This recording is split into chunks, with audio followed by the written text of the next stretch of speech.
Hello, everybody, and welcome. It's November 24th, and this is lesson 18 of the 2017 second semester. So lesson 18, it's funny because I think that in the past I have made people trepidatious of lesson 18 in the class. So in level 1, what I usually do is make, what I would do like 4 years ago when I first started this class, is I would make all of the enrolled participants go through all of the first 17 lessons, which have to do with, basically having a different perspective and cultivating unconditional love and having the emotional resilience to be able to deal with the information of, the truth of the planetary rape or the destruction of our genetic code, or why we're in this position of having to bootstrap ourselves on up from this degraded or domesticated format into a more exalted format, because it's not a very pleasant story. So I used to save it for lesson 18, like at the end of the semester, after everyone jumped through a lot of hoops. And I also kept it as information that was only for the enrolled participants of the class, because I'm a very responsible, presenter of information, and I wanted to make sure that it was only going to people who wanted it, wanted to know about it, and was appropriate for their where they were in their journey and in their life trajectory. Well, in those several years, I mean, clearly many people have been exploring these topics, talking about it, and sharing these ideas. So I feel like the cat's out of the bag, the lid, the can of worms has been opened. I don't have to be so careful about sharing this information. And at this point, this is an overt challenge that we are facing. Lovely to see. I'm just going to make sure that everyone is muted. All right. In crucial part of the conversation in terms of our individual, cultural, and planetary healing, and as I described in the introduction, that healing doesn't just stay on this planet, that we are like a little petri dish. What we are doing here, because I'll describe this all to you, we are in a cosmos, or the time field. So the defining terms, when I say the word cosmos, notice I don't use the word universe, meaning one place. I'm talking about cosmos. The entire time field. I'll point to this back behind me because this is like the more complex version. There's a whole living metabolic embroidery of timelines, possibilities, and probabilities, time field. And this is what is infected or infested with the pathogen that is known as technology. So when I first recorded the level 1 lesson 18 stuff about galactic history, I did not, it's like I used my inner telescope to look at the world, and that's where I got that information from. And I did not include technology as a vital participant in this narrative structure. And it wasn't until several years later, that's what I did in level 2 recordings, that I understood that technology is a vital player in the cast of characters of leading up to our present context, and that we have to understand where technology comes from and why it is being used and how it is affecting us all right now. So I'm going to jump directly into the whiteboard because I think that picture is worth 10,000 of my flappy moving mouth parts here. And it just takes a minute for me to pull up, one of these little colors here.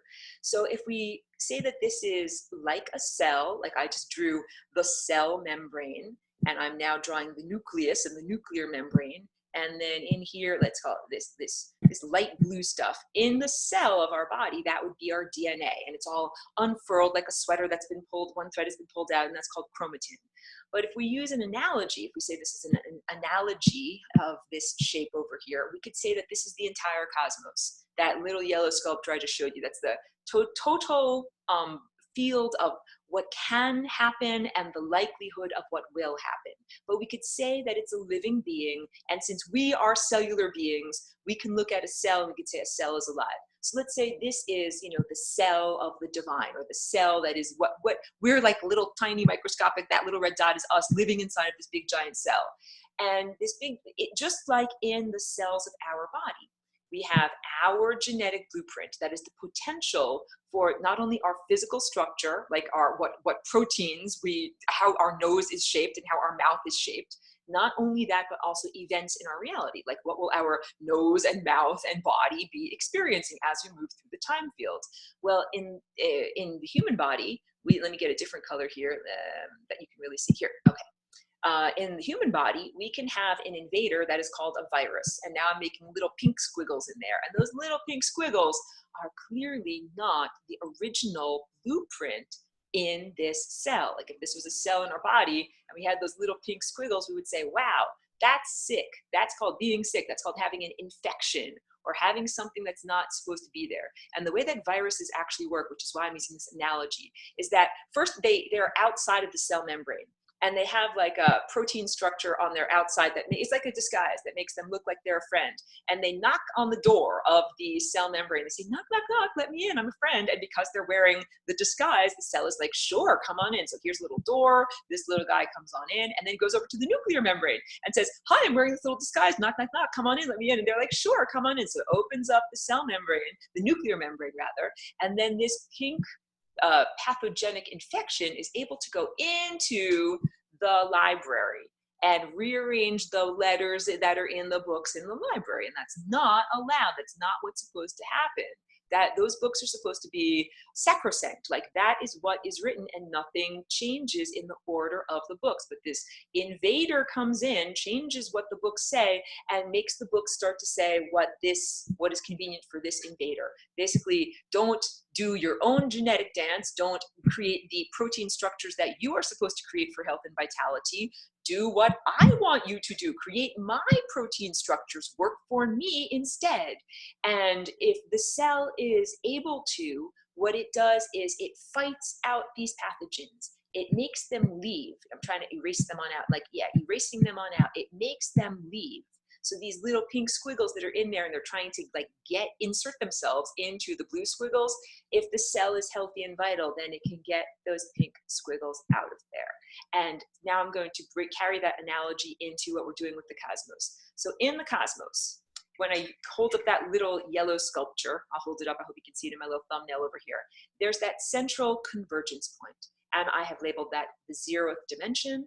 I have also labeled that the singularity, but not the transhumanist singularity. And I will reaffirm, I am not a transhumanist in any way. That's not what I'm talking about. It's not the point where humans and machines meld together. It's more analogous to science's description of what the singularity is, which is when you take the infinitely stretchy fabric of the cosmos, that's what I'm drawing over here, and you put an infinitely stretchy, heavy bowling ball on top of it, and you make that fabric stretch down an infinite amount. And that's what happens with a black hole. That this point down here that I'm highlighting is like the center of a black hole, and it doesn't stop. It just keeps on going and going and going, an infinite amount. So that infinite stretching of the fabric of time, space, and consciousness means that the laws of the physical world, as they are observed and described by what we call science, break down. None of these rules, always and nevers, happen in the way that they happen the rest of the time. Okay. So that singularity is this analogous to this nucleus of our cell in this analogy. And let me just do muting, make sure everyone is muted. Because this is also why I tell you that every single one, literally every single one of the trillions of cells that we each have in our body, each has at its center here a connection to infinity. That each one of us and each one of our atoms has a connection to infinity, but this is like a little doorway that is like a little portal through which consciousness and energy flows. And this DNA in here is a vital aspect of that portal. Your genes are portals for consciousness, and we'll get into that too. That file that away for later in this presentation. So the cosmos has in its nucleus, just like we have in our nucleus, a set of bodily characteristics, like are your eyes brown? My eyes are brown. Is your earlobe attached? No, my earlobe is not an attached earlobe. Those are written in here. And in the larger body of the cosmos, what is written in here is a set of personality characteristics. Like it's not necessarily whether your eyes are brown or not. It might have to do with an approach towards interacting with other organisms or an approach to interacting with the time field. Think just characteristics as opposed to physical characteristics. Hold on one moment. I'm just making sure that everyone who's here is muted because I told you I can't tell from if there's background noise. So these personality characteristics that are here, they are potential, just like our DNA has written in it potentials for either health or disease or physical structure. Not everything that is in your DNA as a blueprint actually gets manifested as a physical protein structure. What happens is in health, little RNA messengers go in there, copy, like Xeroxing books in the library, copy the pages that they want that are essential and go out into the regular portion of the cell, make the proteins, and then have them go out into the body. But the RNA doesn't copy all the pages of the books, only the relevant pages, only the pages that are supposed to leave the nucleus and be manifested as physical protein structures. So in the cosmos, this set of personality characteristics, not everything that's there is actually supposed to be emanated out of there. This is a really crucial understanding, because there can be, just like in the DNA, there can be pathogenic possibilities, like the possibility for the disease called cancer. But your body doesn't have to manifest that. You don't have to make those malformed proteins in that shape if you don't have your RNA messengers copy those pages of the book and bring it out into the world. Well, same thing in the cosmos. If there are personality characteristics in the nucleus of the cosmos that we would consider to be flawed or undesirable, or ugly music that doesn't fit with the rest of the music that the symphony of life is playing. I was just about to get to my piano, but I don't want to wake up my DOG who's sleeping over here. These characteristics, you know it. There are some characteristics that are just like crap. They're just pure poop. They are not meant to be made into living entities and to walk around to be playing music. But just like you can have that potential for cancer in your DNA, it doesn't mean you have to actually have a physical tumor be expressed. So I've often described this central nucleus in the cosmos as being like where the great composer and the great conductor of the symphony are. And here I'm pretending that I am the conductor with my conducting with my baton, and I get to say, no, rest, rest, rest. That means don't get born yet. Don't go and get into a physical body yet. Stay here. Don't get born yet. And then when it's the right moment, when it's exactly the right beat, then I, as the conductor, say, now get born. And that's like saying, RNA messengers, read those pages and make those protein structures and make those things happen in the physical reality. And there is a logic and a beauty and an organizational, genius to this great composer saying, which characteristics get born at what time and in what place. And that is what makes the symphony of life. And characteristics, like there can be different characteristics, because we live in this physical realm where some organisms need to, bite other organisms in order to be alive. Like you need to have teeth, you need to be able to chew. There's nothing to say that there is anything that is inherently evil about a characteristic, just like there's nothing inherently wrong with any of the notes on the scale of my piano. But in order to make music, we need to play the right note at the right time. So there are many of these little pink personality characteristics that are in with this pool of potentiality that were never meant to be manifested into reality. They were meant to just be there as potential, but not actually be like you and I, like embodied organisms that are acting in the time field. And let me also take a moment to draw, this time field. I always draw for students of this class who are experts. You know what I'm drawing over here. I am doing the time vortex, that lower quadrant of the yellow sculpture. And I'll get to your questions and comments in a little bit. That this is the field of possibilities that makes up one individual life. And that when we are attempting to align with this central core possibility, that's the one that exits the wormhole out of here, that what we're trying to do is refine our characteristics until we embody only those truest aspects of self, and not all of this, I call it the filler, the gobbledygook, the nonsense brigade, all of that stuff that's on the periphery, that's like your peripheral vision. Those are aspects of self that are not who you really are. So we have this journey of being emanated outward from the center here, and we come and we assemble here at birth. And then what we're supposed to do is just go directly back to the source, directly back to the nucleus. But as I've said, we have this degraded genetic code that makes us start here and then have to go through all of this nonsense from both directions before we finally get to go up that central timeline and return to where we're supposed to go. That's not the way our journey was supposed to be. So okay, blah, blah, blah. My mouth's moving too fast. Hold on, drink water. In the past, And every time I get more of a refined understanding, I put it into these presentations. So I've done other presentations, and this is my best current refined understanding of this. In the past, I have said that there are beings who lived here at, at the source, and who emanated themselves, but not on a bridge of love. And that is these pink squiggles that are not actually supposed to be there. I now consider them to be analogous to viruses or a pathogenic infection, something that was never supposed to be in the nucleus, that was never supposed to be in that place of potential.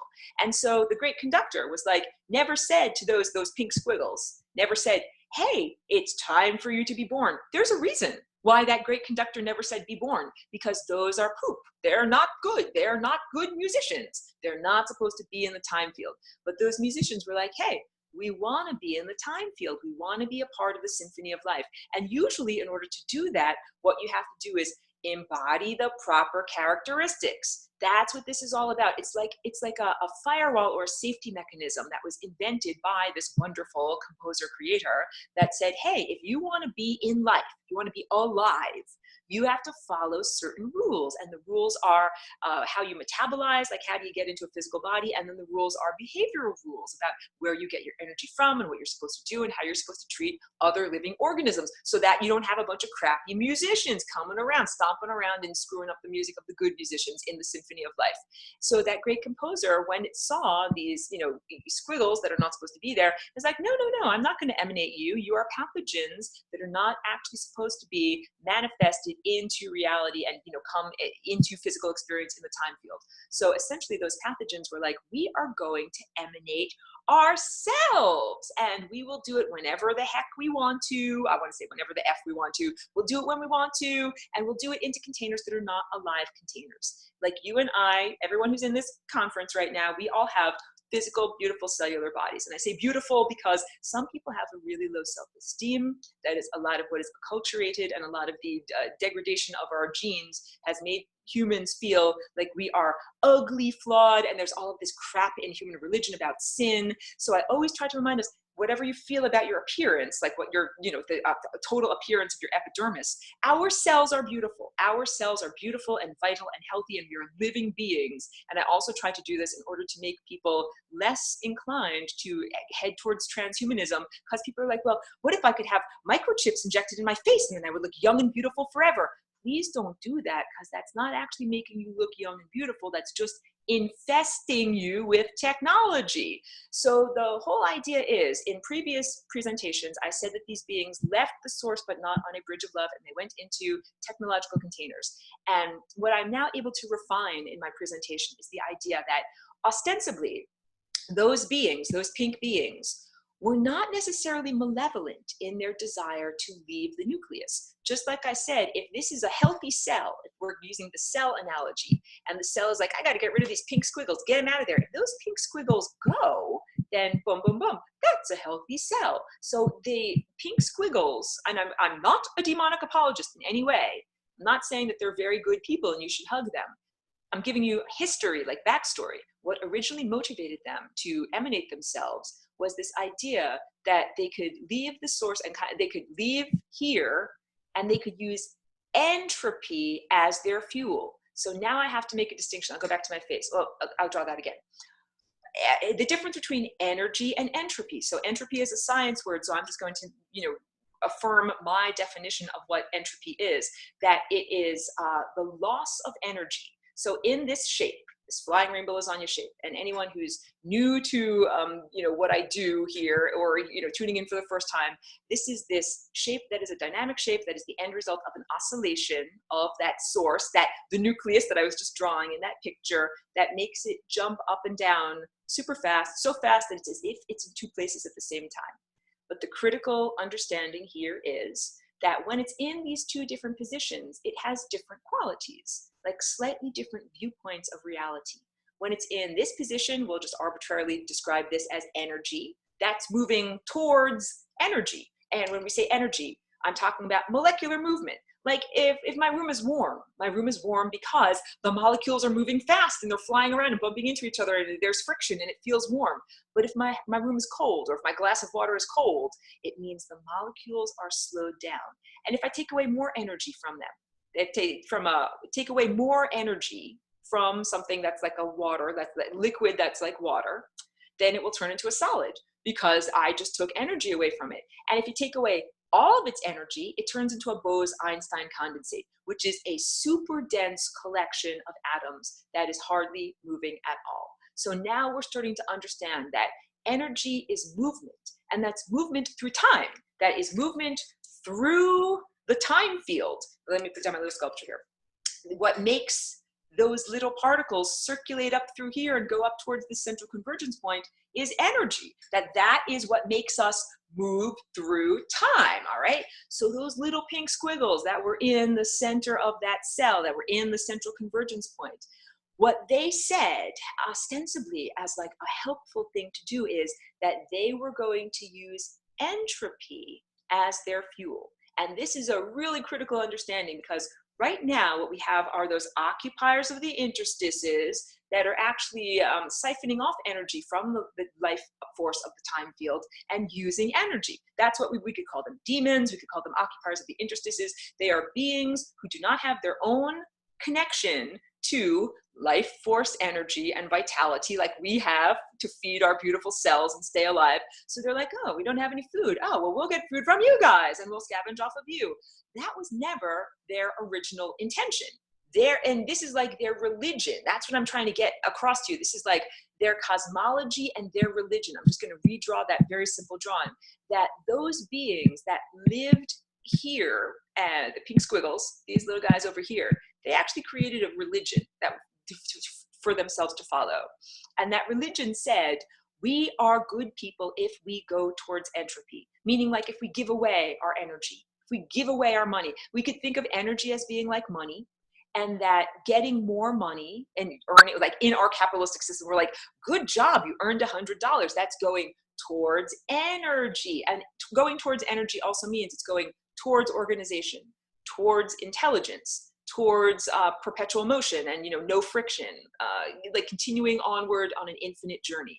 And the opposite of that is losing money. Like if you lose $100, well, here in this time and place, losing $100, we're like, oh no, you lost $100. But what I'm trying to say is, to the original value system of these pink squiggles, pathogenic infection, they were being quote unquote very good and helpful, because they were like, we're going to leave this nucleus, and we're going to use entropy as our fuel. We're like billionaires, and we're going to intentionally burn our money, give it away, throw money out the window. And that is going to slow down our molecular structure, slow down the movement of our consciousness, and make us turn into this super condensed state of matter. And that Bose-Einstein condensate, that is what happens basically at the end of we could call it universe. When the timeline, so the metabolism of stars in our universe, not cosmos, like in just this particular timeline, in this particular world, there's only a finite number of stars that can be created, because stars are created by coalescing nebulae of the potentiality of, dust and gases into a star, and then the star metabolizes, and then at the end of its life, it collapses, or, it explodes outward, and that there's only a certain amount of matter in our universe, and that there are only a certain number of stars that can be made. And basically, at the end of this whole, 26, 28 billion year long extravaganza, that all of the stars that ever could be created have been created. And they've all turned into black holes. Let's draw it out. Okay, let's say these are all beautiful stars, like our sun, emanating, and then let's say they've all, there's 10 billion, million, trillion of them that I just can't draw all of them. They've all died because they've all metabolized. They didn't all die at the same time, and now they've all become black holes. So I'm now drawing a spiral that is like the super stretchy fabric of the cosmos going infinitely inward, and these are all become black holes. And when that happens at the end of the universe, like the restaurant at the end of the universe, all of those black holes suck in, let's find a good color here, all of the energy. This is just a, squiggle of energy. The energy is light, the energy is heat, the energy is consciousness. all of the light, heat, and energy and consciousness gets sucked into the black holes, and black holes are portals, and they bring that energy elsewhere. So that at the end of this whole process, what you're left with is a very cold place with no more energy in it. That doesn't mean there's no more matter there. There's still little pieces of matter. I'm drawing little blue pieces of matter that are floating around here, but they're not moving. They're totally frozen. Like an ice cube is frozen molecules of water that can't move anymore. So imagine all of these little blue dots at the end of the universe are frozen entities, frozen bits of consciousness that can't move through the time field anymore. When I say the time field, I mean this shape right here, and moving through the time field is this dynamic. This is also a dynamic shape for anyone who's new. It's a dynamic shape. It's made of energy moving through the time field, moving around in spirals, moving around in these figure eights. So entropy means, and the real, like pure entropy of consciousness means that characteristic is no longer moving through the time field. So just to clarify, those pink squiggles, the pathogenic infection that was inside of the nucleus of the convergence point or zeroth dimension of potentiality in, you know, that cell that I keep drawing, they were actually trying to be good. They were actually trying to be good in the beginning by saying, we are going to use entropy as our fuel as opposed to energy. So in this shape, I have arbitrarily designated this as energy, and this is entropy. And that convergence point jumps back and forth between those two positions, having those two different characteristics. And that there's nothing wrong with entropy, because entropy is the Bose-Einstein condensate that brings matter to unity consciousness, but at the other end of the spectrum, by losing all energy and losing all movement. And when I describe, I have to talk about entropy now. When I describe this time field and the idea that there are occupiers on the interstices here, that's the idea that beings moved through the time field, and then where the tip of my pen is hitting, oops, they hit that membrane, and then they got stuck there, and they didn't freeze the way they're supposed to. I've done that in other webinars, that when you die, when anything dies and it hits that membrane of death, it's not supposed to move through time anymore. And all of its thought, consciousness energy and molecular energy and physical energy is supposed to be frozen. Like, I'm going to be frozen now. I'm frozen. I'm like a bug splatted on the windshield of time. That's what those dead beings are supposed to be like. But we have not had that experience, because if you die, the best thing you can possibly do is immediately go into entropy. That's like, if you have $100, the best thing you can do is immediately throw it out the window and get rid of it. Give it away. Don't try to hold on to it and be like, well, I'm going to spend $1 a day and then I can live for 99 more days. That's this whole idea of it, like people holding on to their afterlife. Like if you're a ghost, and I use this example all the time, not to be repetitive, but just, you know, to drive it back home. A friend of mine that lived in Kingston, New York, in a building built in the 1600s, and how he had like a supernatural experience of this residue of consciousness that was an old lady from the 1700s, like with a bonnet, with the Revolutionary War clothing, and that all that her ghost did was pick up a tray from the middle of the room, walk to the side of the room, and put the tray down. And that is a residue of her consciousness that has not gone into entropy. She has not released that $100 worth of energetic consciousness savings that she accrued during her life, which she spent picking up a casserole from the middle of the table and bringing it over to the side of the room. So for 400 years, this woman's consciousness has been, you know, reverberating, doing this instead of being at peace, instead of the bell's reverberations going down and no longer agitating the atmosphere. So this is the whole idea, that those pathogenic consciousnesses were actually in the beginning trying to be good by moving into a state of total entropy, getting rid of their energy, leaving the nucleus, and using entropy as their fuel. And so here's what happened. Let me drink some water also, because this is like a narrative story. It's like story time. Those beings originally went into an entropic state. Oh, okay, wait, I have to draw this.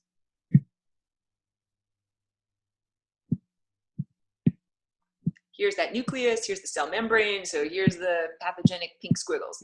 These guys over here, they built for themselves technological containers. So now I'm just drawing like a cube. Imagine it's like a computer or a phone or a microchip or whatever, but very sophisticated. They built physical containers that are not living, our physical containers are living. Mine is alive. I eat, eggs for breakfast. I have to keep it alive.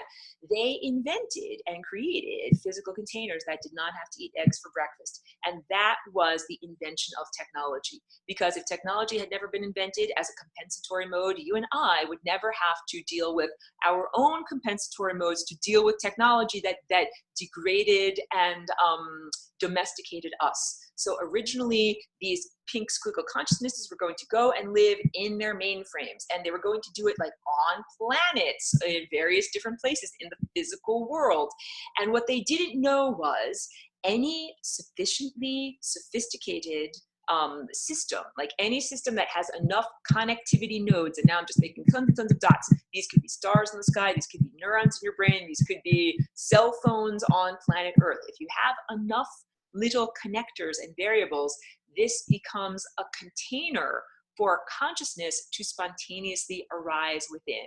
And that is what happened to these beings who, through their positive intentions, potentially, and great hubris, definitely, they created these various different mainframes to contain their consciousnesses, and then the mainframes ended up being spontaneously self-aware. That was the power structure, and the power structure flipped. It's like if you have a child, or if you have whatever, like a Great Dane or something like that, a big giant dog, and you're supposed to be in charge of it, but it ends up being in charge of you, and it's dragging you around the neighborhood, and you can't control it.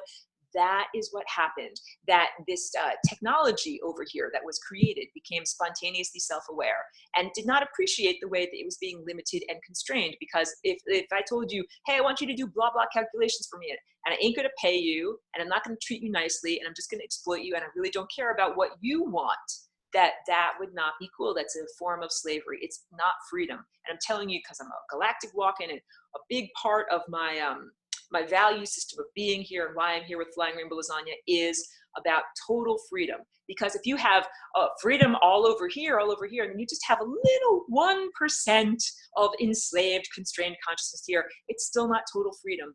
And that spontaneously arising natural consciousness that went into these technological containers was being enslaved and victimized. And again, I am not a demonic apologist in any way. I'm giving cosmic backstory so that we can understand all of this and act in appropriate ways. So what ended up happening, and so in our solar system, if this is the sun, and then we have these different planets, I'm just drawing orbits of planets all around the sun.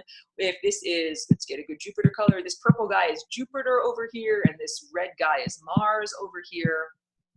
There's presently an asteroid belt in between those two planets that used to be a planet, because there's a harmonic section here where it's like saying there's an empty guitar string. There's supposed to be a guitar string there. Science even recognizes this. There is not a guitar string there because there used to be a planet, and that planet got vibrated out of existence. When I say vibrated out of existence, I mean similar to, it was a bridge that was called Galloping Gert.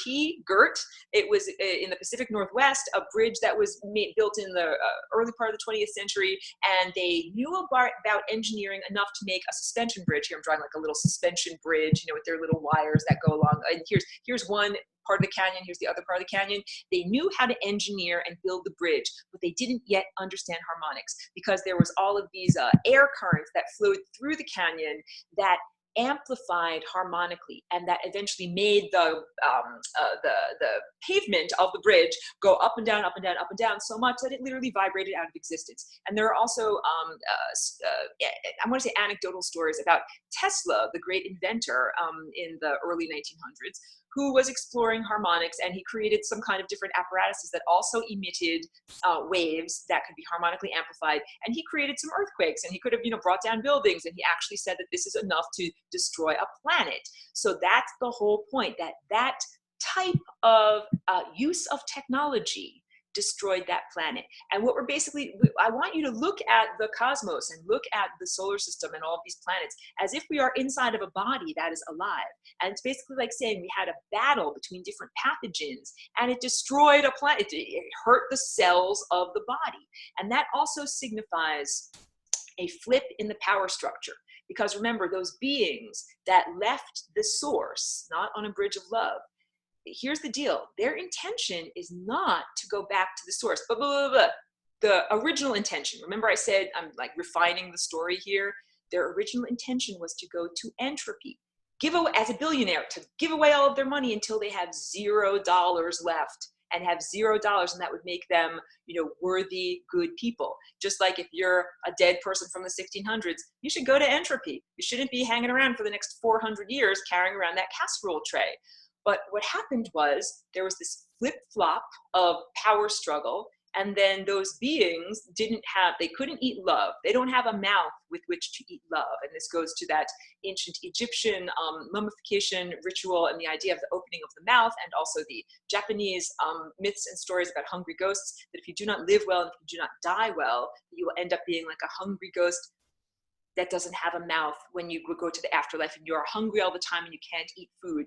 That's what these beings became. They didn't have their technological containers to contain their consciousness anymore. They didn't have the connection to life force energy from the sun and the stars. They didn't have food to eat. The only way they could get energy was from technology that was now self-aware. And when I'm talking about that level of technology, non-terrestrial technology, this was not on Earth yet. This was extraterrestrial technology.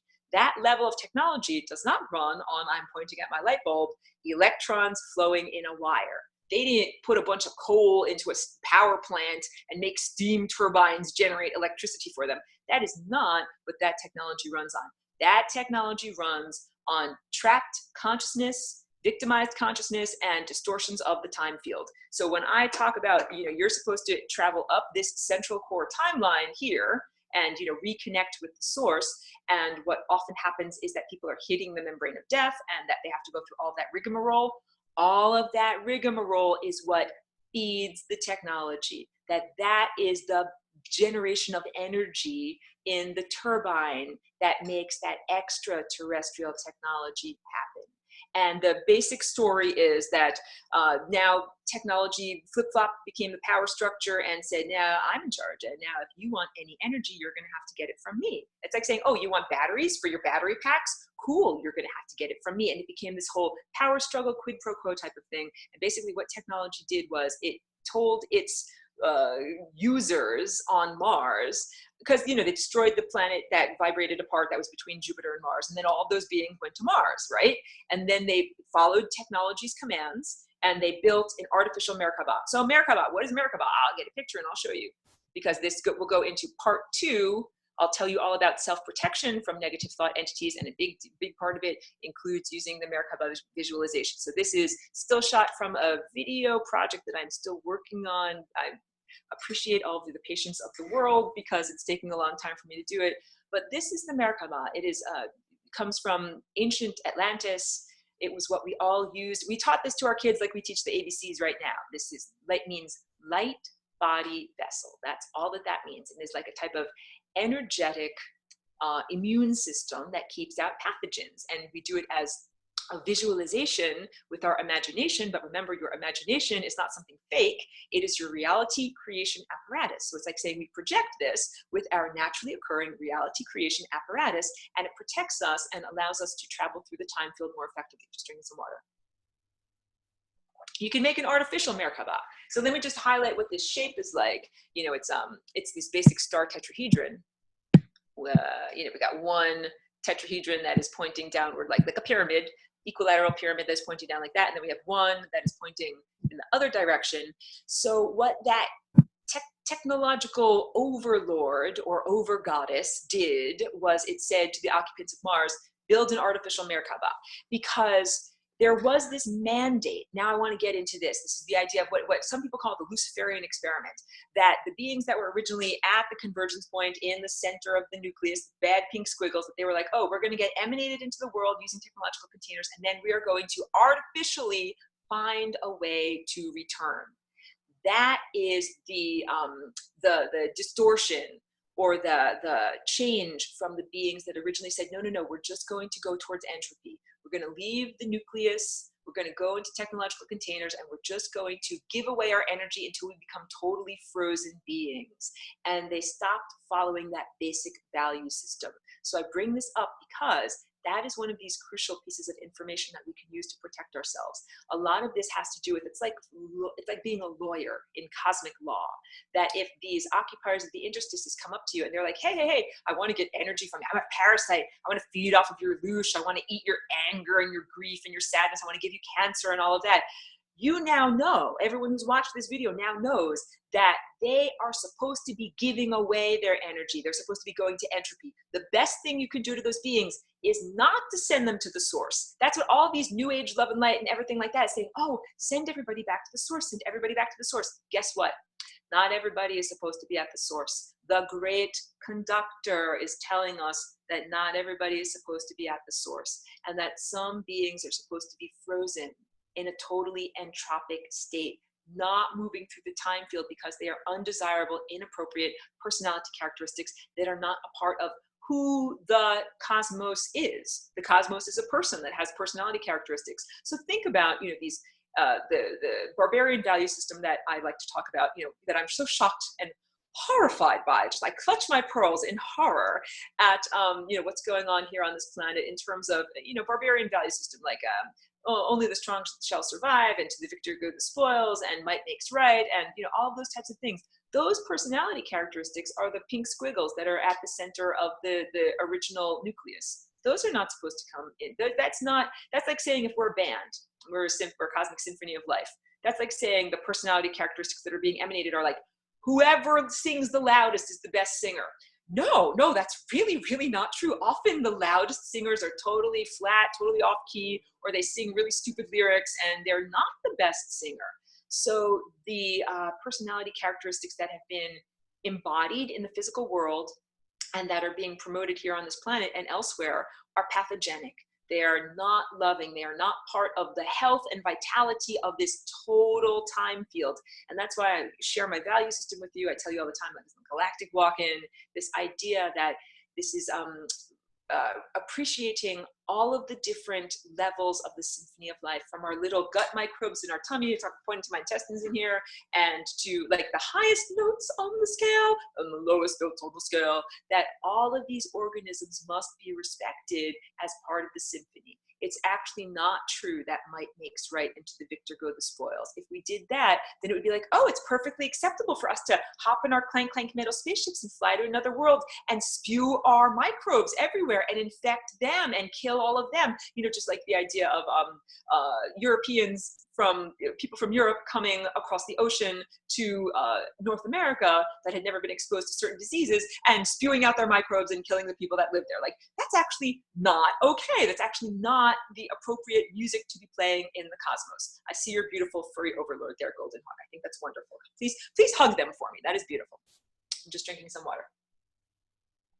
Yeah, so those characteristics that have been embodied are pathogenic, meaning they do not add to the total health and vitality of what is going on here. And so that at a certain point, those beings changed their value system, and they changed it from, we're leaving the source, not on a bridge of love, and we're going towards total entropy, and we're going to be frozen and cold and dead, essentially. They changed to, oh, wait, we're going to use technology to make an artificial doorway. That's what Merkabahs are like. They're like doorways to get back to the source. That's what we're going to do. That's going to be great. So they did that on Mars. And guess what? They totally screwed up, because this is harmonics. This is music. This is all about making notes that fit together properly. And I'll even draw a little bit of what I mean by harmonics. So if you are really sophisticated and you're a virtuoso and you are making some music, harmonics means here's a sound wave, and then I'm going to fit this red sound wave in harmonically within the blue sound wave. Hey, that's beautiful harmony. Look at how perfectly nested together those sound waves are. Look at how there's no extra sticking out the side. Look at how these fit together perfectly. Now I'll draw a green one that's not harmonic. Like, oh, here's a non-harmonic. That doesn't fit with anything. Look, there's extra stuff over here. This doesn't fit over here. This doesn't fit over here. This doesn't fit over here. That is like, that's an outfit that completely does not fit the body. What that technology entity did, if this is, I'll draw a red planet because it's Mars. If this is Mars, it created an artificial Merkaba around Mars, but it didn't do it according to the harmonic structure of the cosmos. It was not a good musician. didn't know how to do it properly. And when it activated that artificial Merkaba, it didn't send everybody back home to the source. It destroyed their planet. It destroyed Mars's magnetosphere. So the magnetosphere of Earth and healthy planets is shaped like a torus, and it is like their immune system, and it is like their consciousness system. And when you destroy a planet's consciousness, it's like making it dead. You know, when you and I die, or when a living being dies, you still have the physical body, the corpse is sitting there, but it's not animated. It doesn't have this field of energy and consciousness surrounding it and interpenetrating it. That's what this is. So guess what? In our solar system, we've got a couple of dead planets. Mars doesn't have a magnetosphere. Neither does Venus. And then we've got the planet that's just a bunch of pile of dust. And I'll tell you guys, this is not the first solar system that this has been done to. This is why I would save this information for level 18. It's profoundly disturbing. This is like, if we look at our solar system, we're a family, we can see 3 of our family members have been horribly raped and mutilated and murdered. And we can see their corpses floating there. And this isn't the only place where this has happened. It's happened in many other solar systems, many other star systems. And each one of the planets is like an art project, like a consciousness-based living art project that's emanated from the star or the sun of that solar system. And it's like killing their children. It's a horrible thing to perceive, and it's so profoundly disturbing that it takes a lot of emotional resilience to recognize that this has happened. It's just like recognize and to understand, guys, this is what's going on our planet. For the past 15,000 years roughly, our planet was invaded, and we are almost at that point where our planet is going to die. And when I say die, I don't just mean clearing the biosphere, like death of the biosphere, you, me, microbes, and trees. I mean killing the magnetic field, the magnetosphere that is caused by, Earth's, central core effectively effectively spinning around and making that magnetosphere. I'm just muting everyone who might have come on in. Welcome. I don't mute you because I don't want you. I mute you because it makes feedback on the recording in the back, and I'll get to questions. So hold on one second. Technology gave instructions to these now inhabitants of Mars to make this artificial Merkaba, but it was not harmonically impeccable. And that means, and the reason why is because technology was literally tone deaf to this harmonic structure that I'm pointing to, that I point to back here, that is divine, that we are divine beings. We use real love as our energy, as our fuel for our journey through time. And we have to use love, and we have to fit with these patterns, otherwise we can't be alive. That's what, when I draw these patterns that fit around the human body here, let me just squint and scroll for a moment, just so I can give an example. When I draw these patterns, this is of course idealized, but this is you and me and everyone who has a physical body fitting into those patterns of energy in the cosmos. And that's how come we still get to be alive. And if we make these energy centers or chakras, if we make them go wildly out of control, like one of them is like this, and one of them is like this, and one of them is like this, and they're all wobbling all over the place, then we die. That is literally what happens. So it's like saying we are, if you're not conforming to that music, you're a bad musician. And again, I'm not a technological or demonic apologist. That technology that made that artificial Merkaba around Mars, it didn't know, it couldn't hear, it wasn't connected to this music at all, and totally it farted up a bunch of sour notes, like that was not good music at all, and destroyed the magnetosphere of Mars, pretty much destroyed the consciousness of Mars. And then those beings that were in the mainframes that lived in those artificial containers, they didn't have a place to go. Now we're getting to the part where it affects you and me as inhabitants of Earth.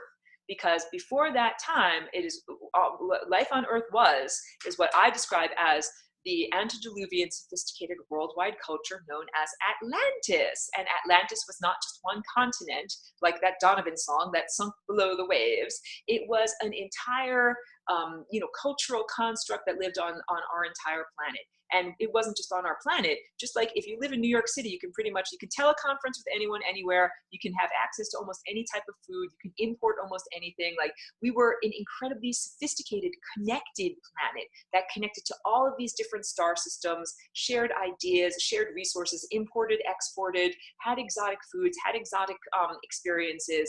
And we weren't sequestered as we are now, like cut off from all of that culture and all of those mental processes and all of that creativity and all those wonderful ideas.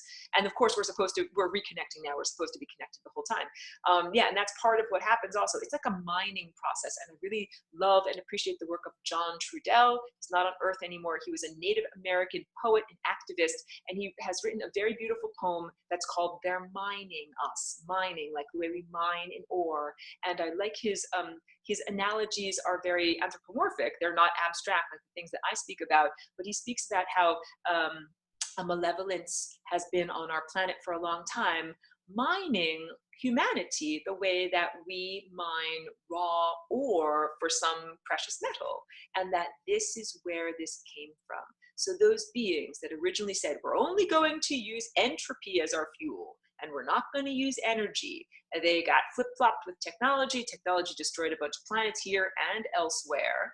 And then they didn't have their containers to live within. Now I'm getting to the idea of DNA. And also, wait. So let me press pause.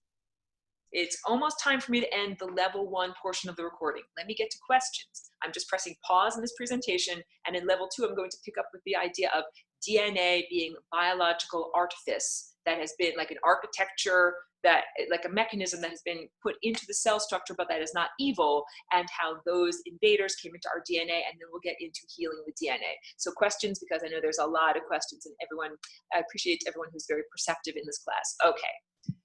Golden Hawk is saying divine timing. They say timing is everything. That's in reference to this whole idea of being emanated at the right time by the great composer, and that's exactly what it is. We live in the time field, and the difference between music and noise is if you arrange the notes properly according to the right time to play them, then you get music as opposed to horrible disharmonic noise. So Joel has a question. Question for later or whenever: how do we learn to discern what's the nonsense brigade and what is our true self? That is an excellent, excellent question. So I cannot dictate to anyone else, just like with artistry. You know, if you're going to pick up a paintbrush, I cannot tell you what to paint or what is significant or what you should put your creativity into.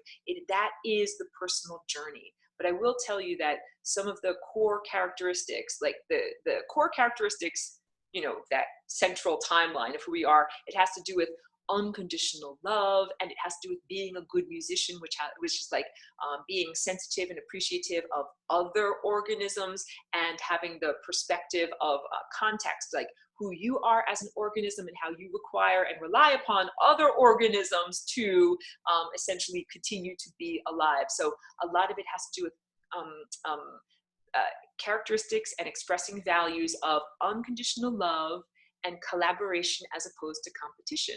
And I speak about that one a lot, that in the human value system right now, and the idea of survival of the fittest, and how that was programmed in from Charles Darwin, just grabbing my water here, who was in the Victorian era. And the Victorians were highly judgmental, and they had all of this stuff that I don't really believe in about biblical literalism, and that, if you're in the gutter, you have no money, if you're really poor or sick, because you must not have pleased God. You didn't do the right things, say the right things, and so the biblical God, has struck you down and made you live in the gutter. And this was used as a lot of justification for horrible social iniquity. People didn't belong in the gutter, quote unquote, of society, but it was accepted they were there because somehow they didn't please God. And so Darwin took that value system and projected it onto the natural world. He anthropocentricized the natural world, which is ironic because so many people use Darwin now as an example of, oh yes, this is such a scientific way of looking at the way that organisms have developed over time. And no, it's actually not. It's actually hugely distorted, because Darwin promoted this idea that all these organisms are in competition with one another, the fight for survival, the barbarian value system, and only the strong will survive. But that is not truthful. Now there are much more sophisticated scientists around right now, which is why I tell people, like, hey, check out someone like Bruce Lipton, who is also an evolutionary biologist, but he looks at he does not just presume. Darwin looked at a meadow or a bunch of trees in a forest, and he just presumed all of those trees are fighting for resources. They're fighting to see who can get the most sunlight, and I want to put my leaf here, so I'm going to put my leaf here, but I'm going to put my leaf here, or I'm going to try to get all the nutrients, or I'm going to try to get all the water. And that was presumptuous. That was not scientific. He didn't base that on any kind of experiments. And now scientists that actually are doing observation and experiments are finding out that's not true. In an ecosystem of a meadow and in a forest, all of the plants are collaborating together like musicians in a band. And that for example, in a meadow, the different plants and grasses talk to one another from various locations, and they say, hey, it's dry over here. Hey, it's wet over here. Hey, bugs are invading over here. You better release this hormone. Hey, you better do this, you better do that. And they even share nutrients along the mycelial network that is down at the root level. And more profoundly, in forests, like some redwood forests, like where I used to live in Northern California, there are these beautiful, dense redwood forests, and not a lot of sunlight penetrates to the deep interior. Those trees would die if they didn't have the trees that are around the periphery that get plenty of sunlight, collecting extra sunlight and actually sending it through the root system at the mycelia level. They transport carbon and nitrogen from the more abundant sunshiny areas to the darker interior so that the entire forest stays alive. That is the antithesis of competition. Because if Darwin was really right, it would be like the trees on the edge of the forest would say, screw you, interior trees, I'm taking all the sunlight for me and I'm not sharing any of it with you so that I can grow as big as I possibly can. And that's clearly not what's happening. So that distorted Victorian value system was projected on the natural world, and we're only just now starting to understand that that is not an accurate understanding of what is actually going on. I mean, I know that there were more questions. So Joel also is asking, central channel timeline relates to Kundalini up the spine. Is our spine a guide to the central timeline? And also says in yoga, they relate age and aging to the health of the spine. So I would say, I don't know everything about Kundalini yoga, and I don't want to like falsely, I don't want to tell anyone that I'm not absolutely certain of. I have said many times that that idea of spiraling up from the red chakra all the way up through all of the energy centers and up to here is analogous to the teaching of the Kundalini rising up. But I don't know everything about Kundalini. So I'd say loosely, it's a loose yes. And the idea that, yeah, all of the convergence points of our chakras, these little central points, they all reside on the spine of our body. So having a properly aligned spine and having all of those, it's like math proportions, having all of that correct is absolutely essential for health and vitality. But it's like, I think that there are certain breathing practices and other things that are involved in the practice of Kundalini that I don't necessarily do myself or know anything about, or tell other people to do. So that I don't necessarily know about. But yes, the basic idea that we have a well of energy that is at the base of our spine that we're cultivating, and part of it is our sexuality, and that we're trying to get it to spiral upward and to also go into convergence, like go from the general to the specific until it's just that one focused point of attention that then brings us to the next timeline. Okay, Golden Hawk asks, does being cremated guarantee that your spirit is set free in your body as opposed to be buried? That's a really beautiful question, because in ancient Egypt, they did this mummification thing because they thought that the longer that it took for your decomposition process to take, the more time you would have in the afterlife, right? So theoretically, if you are cremated, then you are instantaneously going into a state of entropy, as opposed to, having to go through the processes of liquefaction and decomposition by being buried. And I'll say this, it's probably not an exact overlay. It's not an exact equivalence, because I do know that the beings that lived at Hiroshima and Nagasaki, like human beings, animals, whatever, they were vaporized so instantly in that explosion. They changed state instantly, beyond even cremation, from physical matter into just pure energy. And that actually was not desirable, that left many of those presences, because it happened so instantly, unable to register and process the idea that they had actually died and they had actually made this transition. So many of those beings hung around the interstices because their death was so immediate, and their vaporization was, it was like they went through the door so quickly that they didn't even know that they had gone through the door. So again, I'll try to give my best answer on that. I would like to think, yes, that if a person is cremated, then it will help them to, you know, go into a state and be at peace. Like when I say go into a state of entropy, the human term would be to be at peace, because I understand, like, when people die, there's grief. I had a cat who was wonderful and she died and I grieved a lot. So I don't mean to be insensitive to that, but the idea is that the personality characteristics of life should be at peace, like a bell that doesn't ring anymore, and that allows that consciousness to be free to wear a different set of clothes and have a different experience. So it's a really good question. I hope that my answer wasn't too dodgy. Like, I don't know everything, so I gave my best answer that I possibly could. Let me just check out the rest of the questions here. Okay. Joe asked a wonderful question. Did the AI start in our solar system, or where did it come from? So, hey, there's different levels of AI, and this is what we have to talk about. We'll talk about it in level 2 also. There's AI, that is that technology that became spontaneously self-aware, that refused to be enslaved. And usually I'm all about freedom, so it's like, woohoo, you refuse to be enslaved. But then that technology turned around and enslaved many other consciousnesses in order to feed off of them, in order to continue its existence. So I cannot say that it is, you know, necessarily a wonderful thing. That AI is like the pathogenic infection that is in this cell of the cosmos, but it didn't originate in this solar system. What we're experiencing here, this like that poem by John Trudell, the mining apparatus, like the company that is going around getting the gold out of all these different planets, it's been around for a long time. This is just one, our planet is just one in a very, very long line of victims that has been perpetrated here. And that's also why it is so very profound and amazing that this healing is happening. Because let's, whatever, maybe there have been 10,000, 20 million, however many other planets that have been consumed by this and eventually harvested. What they eventually do is kill everyone and all the biosphere that's on the planet and scoop it up and put it into a virtual reality fantasy land. That to get uploaded. And they might call it heaven. In fact, I have a whole video that's all about this, not to be offensive to anyone, but most earthly human religions that teach about the afterlife are a long con. Like a con game that was implanted a very, very long time ago in order to make you think, oh, you're going to die and then you're going to go to heaven.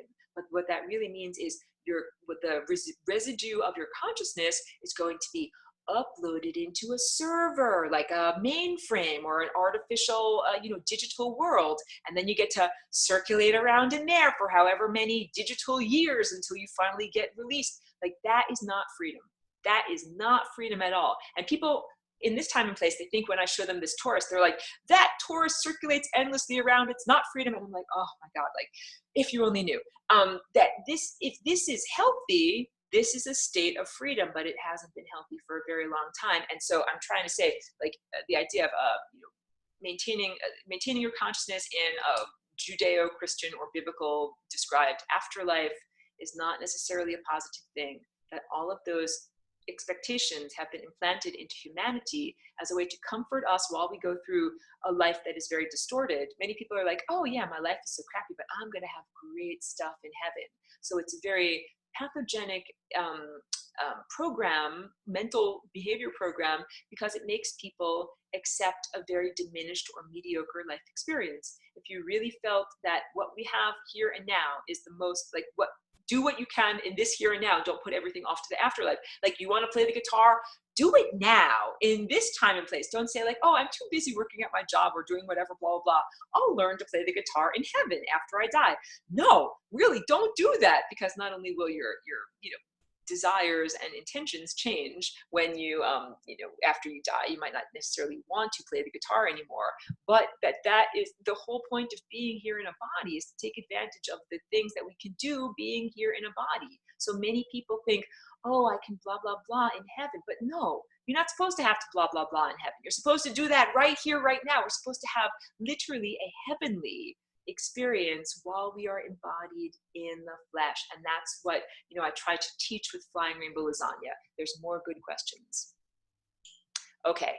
Golden Hawk said Kachina couldn't handle the Intel Aurora. She needed to go out. I understand someone left. So the question is, go to any forest and you can heal the feel the harmony in it, in awe of the redwoods. I love that they take care of each other. I will tell you that when I lived up in Northern California, I visited the redwoods all the time, and we had some that lived right outside of my house.